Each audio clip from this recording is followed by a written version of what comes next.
আজকে নতুন একটা অ্যান্টিবায়োটিক যেটি এফডিএ অ্যাপ্রুভ করেছে ইউরিনারি ট্র্যাক ইনফেকশনের জন্য, সেটা নিয়ে আলাপ করব।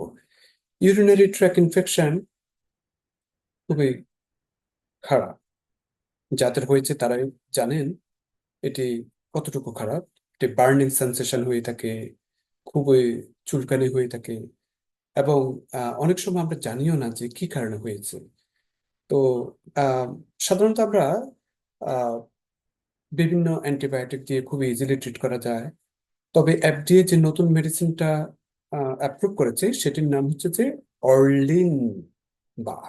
অর্লিন বা এটি হচ্ছে যে নতুন অ্যান্টিবায়োটিক, যেটি অন্য আগের অ্যান্টিবায়োটিক দিয়ে, রেগুলার অ্যান্টিবায়োটিক দিয়ে ইউরিনারি ট্র্যাক ইনফেকশনটা ট্রিট করা হচ্ছে না বা ভালো হচ্ছে না।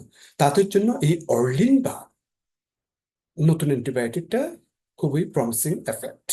সাধারণত 60% of the women in the US at least one uncomplicated urinary tract ইনফেকশনে ভুগে থাকেন, যাদের কোনো স্ট্রাকচারাল ড্যামেজ বা আদার কোনো হেলথ কন্ডিশন যদি না থেকে থাকে। এটা কিন্তু লাইফ টাইমে এটি কিন্তু নর্মাল।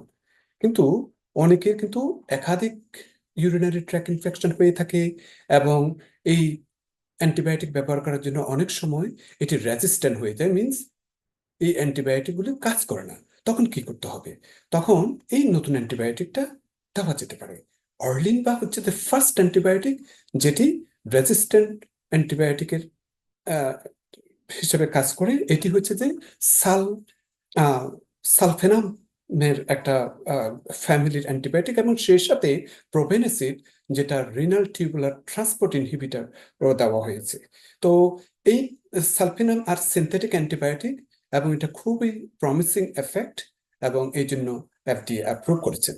তো সাধারণত আনকমপ্লিকেটেড ইউটিআই যেগুলো আহ, কারণে হয়ে থাকে, তার মধ্যে আছে E. coli, ক্লাবসিয়ালা pneumonia, Proteus মিরাবেলাস।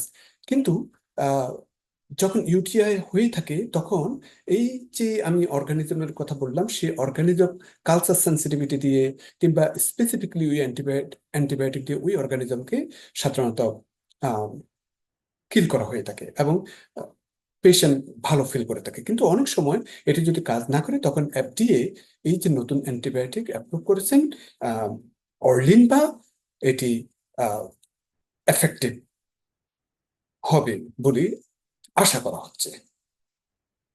Thank you.